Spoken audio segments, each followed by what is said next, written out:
ભરૂચના Dudhdhara dairy ground ખાતે રાજ્યના મુખ્યમંત્રીની ઉપસ્થિતિમાં ₹227 કરોડના ખર્ચે વિકાસના વિવિધ 33 પ્રકલ્પોના લોકાર્પણ, ખાતમુહૂર્ત અને ભૂમિપૂજનનો કાર્યક્રમ યોજાયો।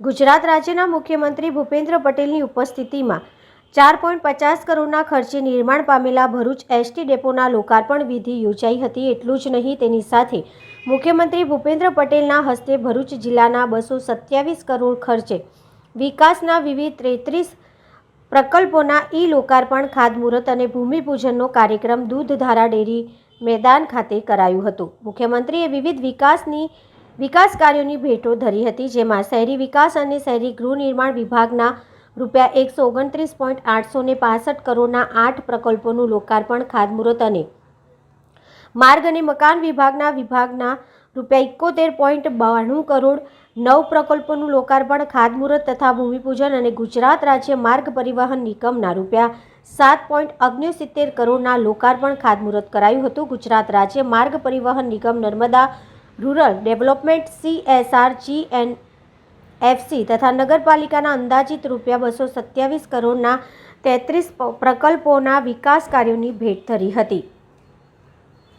આ કાર્યક્રમના અંતે સૌ કોઈ ઉપસ્થિતિઓએ આગામી લોકસભા ચૂંટણીમાં અચૂક મતદાન કરવા માટે શપથ લીધા હતા। આ પ્રસંગે ભરૂચના સાંસદ મનસુખભાઈ વસાવા, જિલ્લા પંચાયતના પ્રમુખ મહેન્દ્રસિંહ વાસદિયા, ધારાસભ્ય સર્વે રમેશ મિસ્ત્રી, અરુણસિંહ રણા, ઈશ્વર પટેલ, DK સ્વામી, રીતેશ વસાવા, ભરૂચ જિલ્લા ભાજપ પ્રમુખ મારુતિસિંહ અટોદરિયા, જિલ્લા કલેક્ટર તુષાર સુમેરા સહિત મોટી સંખ્યામાં જનમેદની ઉપસ્થિત રહી હતી। ત્યારબાદ મુખ્યમંત્રીએ ભાજપના આગેવાનો સાથે આત્મીય ભવન ખાતે બેઠક યોજી હતી।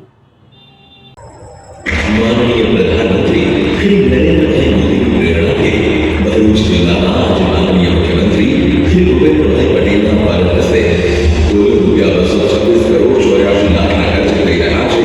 વિકાસના 33 પ્રકલ્પોના લોકાર્પણ, ખાતમુહૂર્ત અને ભૂમિપૂજન, જેમાં સામેલ છે ગુજરાત સરકારના શહેરી વિકાસ અને શહેરી ગૃહ નિર્માણ વિભાગ દ્વારા ₹128 કરોડ 56 લાખના ખર્ચે કુલ 6 કામોનું ખાતમુહૂર્ત અને ₹1 કરોડ 30 લાખના 2 કામોનું લોકાર્પણ, જેમાં મુખ્યત્વે ₹107 કરોડના ખર્ચે ભરૂચ અંકલેશ્વર જંબુસરના ડ્રેનેજ અને વોટર સપ્લાય પ્રોજેક્ટનું ખાતમુહૂર્ત તથા ભરૂચ અને અંકલેશ્વર નગરપાલિકા વિસ્તારમાં RCC અને પેપર બ્લોકના રસ્તાઓ વગેરેનું ખાતમુહૂર્ત તથા ગોયા પ્રજા કન્યાશાળા, જવાહર બાગ ડેવલપમેન્ટનું લોકાર્પણ, સાથે જ માર્ગ પ્રજા વિભાગ દ્વારા ₹38 કરોડ 60 લાખના કુલ 4 કામોનું ભૂમિપૂજન અને ₹14 કરોડ 63 લાખના કુલ 2 બ્રિજનું ખાતમુહૂર્ત અને ₹18 કરોડ 70 લાખના કુલ 3 કામોનું લોકાર્પણ, જેમાં મુખ્યત્વે અંકલેશ્વર ઝઘડિયા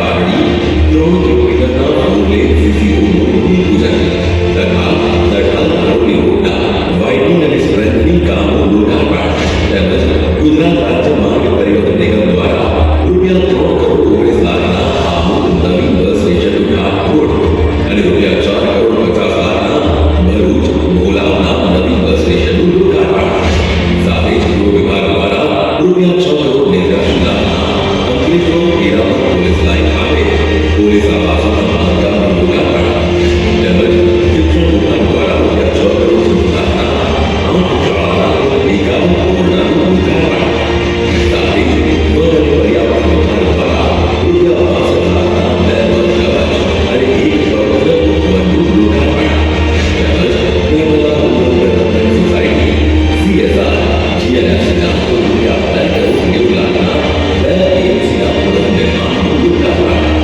ભરૂચ જિલ્લામાં થઈ રહી છે સુગમતાની શરૂઆત અને મળી છે સુવિધાઓની સોગાદ।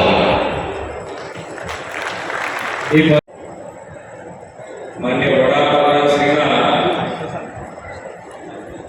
આપણા ઉપર ચારે હાથ છે। છેલ્લા 15 દિવસની અંદર કેન્દ્ર સરકાર અને ગુજરાત સરકારના થઈ અને ડબલ એન્જિન સરકારના હિસાબે 1,10,000 કરોડ રૂપિયાના કામની હેલી માન્ય નરેન્દ્રભાઈએ ગુજરાત પર વસાઈ। ડબલ એન્જિન સરકાર અને ડબલ એન્જિન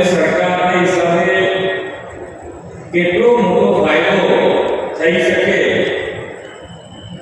એ આપણને મને નરેન્દ્રભાઈએ વિકાસ થકી કરી બતાવ્યું છે.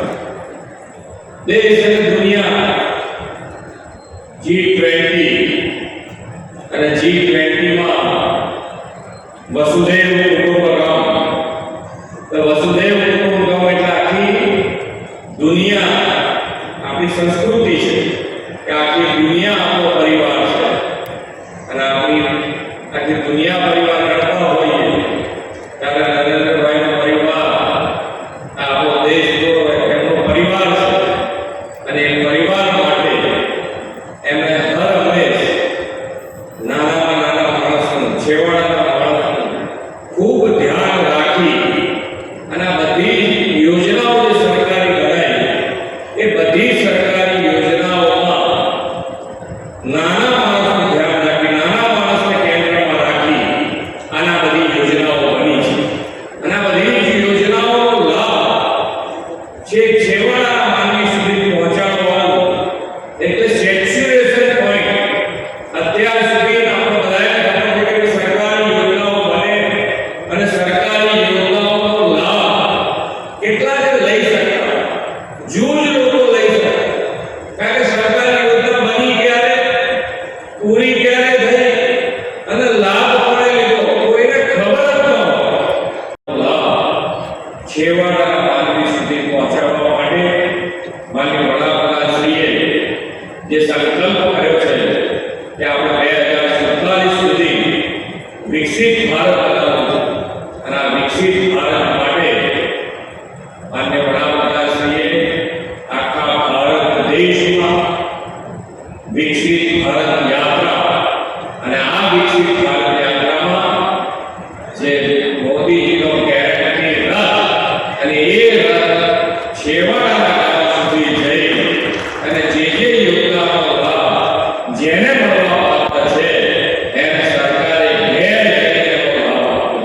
અને એટલે જ આજે માનનીય નરેન્દ્રભાઈ આજે દરેકે જણને, નાનામાં નાના માણસને એક વિશ્વાસ થઈ ગયો છે કે ભાઈ કોઈ અમારી સાથે ઊભું રહેશે કે નહીં ઊભું રહે, પણ મોદી સાહેબ તો અમારી જોડે ઊભા રહેશે એ ગેરંટી લોકોના મગજમાં એ વિશ્વાસ એ ખૂબ વિશ્વાસ આવે છે. અને એ પ્રમાણેના કામો થયા છે. આજે સેવા અને સુશાસન એ બંને સાથે થઈ શકે, એ સિવાય ના થઈ શકે. સેવા કરવી હોય તો સુશાસન આપવું જ પડે અને એનું ઉત્તમ ઉદાહરણ માન્ય નરેન્દ્રભાઈ મોદી. સેવા કરવી છે તો સેવા કરવા માટેનું આયોજનબદ્ધ રીતે આગળ કેવી રીતે વધારે એનું ઉત્તમ ઉદાહરણ માન્ય નરેન્દ્રભાઈએ પૂરા પાડે છે. દરેક સેક્ટરમાં તમે જુઓ તો દરેક સેક્ટરમાં ખૂબ મોટા પરિવર્તન લાવે છે. આત્મનિર્ભર તરફ આખો દેશ આગળ વધી રહ્યો છે. આ વાયબ્રન્ટમાં જેમ માન્ય વડાપ્રધાનશ્રીની સંકલ્પ છે કે ભાઈ આપણે નેટ ઝીરો તરફ, કાર્બન નેટ ઝીરો તરફ આગળ વધવું છે, તો એના માટે જઈએ અને ગ્રીન એનર્જી ઉપર આપણે ખૂબ મોટો આ વખતે ભાર મૂક્યો અને એ ભાર મૂકવાના કારણે જેટલા MOU થયા એમાંથી 50% ગ્રીન એનર્જી માટેના MOU થયા છે. એટલે ખૂબ સારી રીતે ગુજરાત આગળ વધી રહ્યું છે. વિકાસના કામોની વાત થતી હોય, એટલે એમાં કીધું એમ કે રોડ, રસ્તા એ બધું રેગ્યુલર છે, તે ચાલવાનું છે, બનવાના જ છે. અમે તો તમને કહીએ છીએ કે અત્યારે માન્ય વડાપ્રધાનશ્રીની એક તમને કહેવું છે કે તમે જેટલા મોટા સપના જોશો એટલા મોટા સંકલ્પ અમે કરીશું, એ માન્ય વડાપ્રધાનશ્રીની ગેરંટી છે. અને એ ગેરંટી પૂરા કરવા માટે અમે બધા જ પ્રયત્નશીલ છે. આપ સૌ અહીંયા આગળ જે આવ્યા છે તો ભરૂચમાં જે પણ કામ આવે તમે જે બતાવો એ કામ પૂરું થાય એવું ગુજરાત સરકારનું બજેટ છે.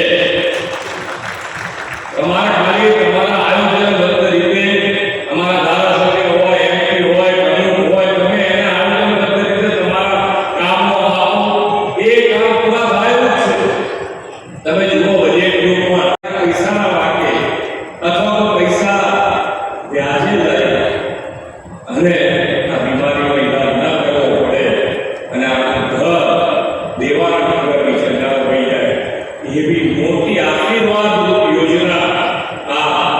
આયુષ્યમાન કાર્ડ યોજના છે.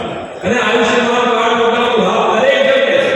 કોઈના હવે એવો વિચાર નથી આવતો કે આપણે બીમાર પડીશું તો આપણું શું થશે. અને એની સાથે સાથે ધંધા રોજગાર ત્યાં વેરિફિકેશન આવે એટલે દરેક જણે કહેતું હોય કે ભાઈ નોકરી ક્યાં છે, જુવાન લોકોને નોકરી ક્યાં છે, એનું આયોજન કોઈ નહીં.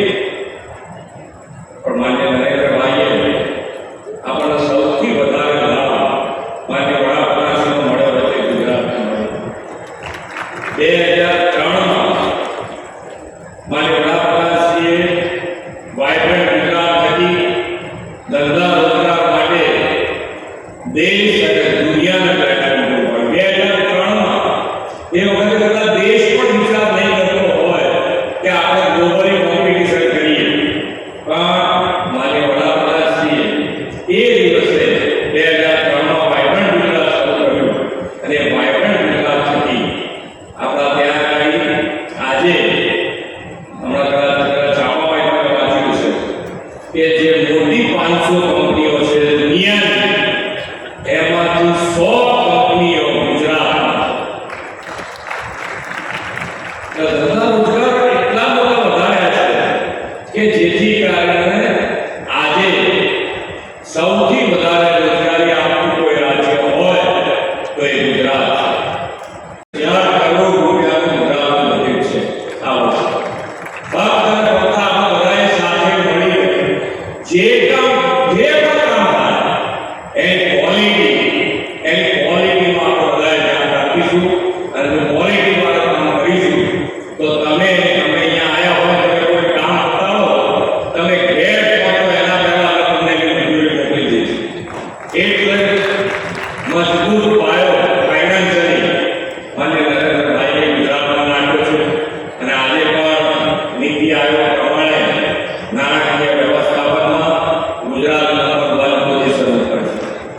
એટલે આજે વિકાસના કામો અને વિકાસના કામોની હેલી ગુજરાત ઉપર વરસી રહી છે. અને સાથે સાથે ગુજરાત સરકારે પણ આજે અહીંયાથી 227 કરોડના કામો અહીંયાથી મંજૂર કર્યા છે. સાથે સાથે નરેન્દ્રભાઈની સંકલ્પના હતી એ વખતે કે ભાઈ એરપોર્ટ જેવી સુવિધા એ નાનો માણસ કેમ ન ભોગવી શકે. અને એ સંકલ્પના આધારે આજે આપણા જે એચપી બસ સ્ટેન્ડ છે એ બસ પોર્ટ તરીકે વિકસાવવાનું શરૂ કર્યું છે. અને 8 જ મહિનામાં 2 બસ પોર્ટ આ ભરૂચ જિલ્લામાં શહેર મળ્યા છે. બંને 8 મહિનાની અંદર આપણે શરૂ કર્યા છે. ખૂબ સારી એની વ્યવસ્થા છે. આજે પણ અહીંયાથી નીકળીશું તો ત્યાં જોઈને જઈશું અને એને સાચવવાની જવાબદારી, સ્વચ્છતા રાખવાની જવાબદારી એ આપણે સૌ સાથે મળીને નિભાવીશું. તો મને લાગે છે ત્યાં સુધી જે સરકાર વ્યવસ્થા ઊભી કરી રહ્યા છે એ આપણા બધાને ખૂબ સારી રીતે ઉપયોગ કરી શકાશે અને ખૂબ સારી રીતે આપણે સૌ આગળ વધીએ.